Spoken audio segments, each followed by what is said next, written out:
Now, the rest of the story. Deeper and deeper into the murky water plunged the diver. Somewhere on the bottom, in the gloom, was sunken treasure, and the diver knew it. Deeper still, past darting schools of fish, into the tangle of aquatic flora, finally to the floor.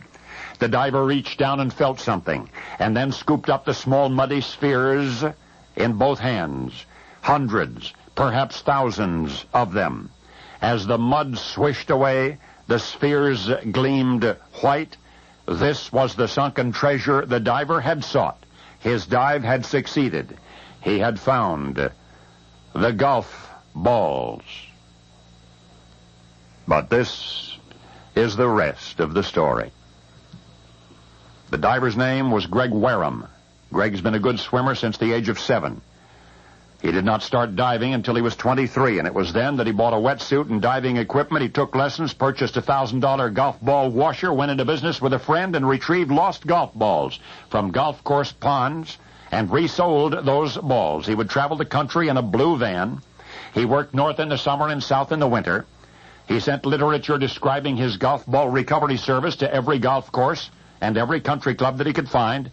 He would personally telephone the club professionals. He called his company Bottoms Up. Greg could recover as many as 5,000 golf balls a day. The washer could wash up to 10,000 at a time. In shallow ponds or in Florida ponds where alligators lurked, Greg raked the balls up from the bottom. But in ponds 20 or 30 feet deep, he had no choice but to use complete diving gear. Greg cut his feet a lot on jagged rocks, nearly froze the few times he dove into ponds covered with ice, but he found a lot of golf balls in the course of his fascinating career. He even brought up plenty of rusty golf clubs, which had been sent to watery graves by exasperated owners. Keeping his scuba tanks filled with filtered air was a continuing problem. Smaller towns rarely had scuba shops in them, so Greg would select several dozen of the best balls from his most recent recovery, clean them up, take them to the local fire department, and therewith bribe the firemen out of a few £1,000s of compressed air. Greg Wareham's golf ball recovery service was a splashing success. A success, he says, he owes to the rest of the story. That's right. He said it was listening to a Paul Harvey broadcast in 1982 that he heard of such an enterprise and was inspired to learn how to dive and to invest in equipment and to make a profession of retrieving and reselling lost golf balls. But one thing more. July 20, 1985, Greg Wareham was diving off the coast of Florida when he spotted what looked like a 60-foot coral reef. What it was a sunken Spanish galleon, the Atocha.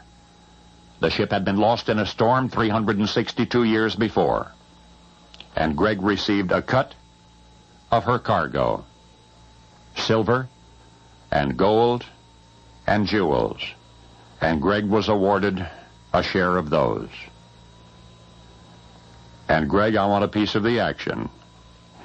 But I'll settle for a dozen used golf balls. Even though that which you have brought up from the bottom, just your share of the recovery, is worth $400 million. And now we know the rest of the story.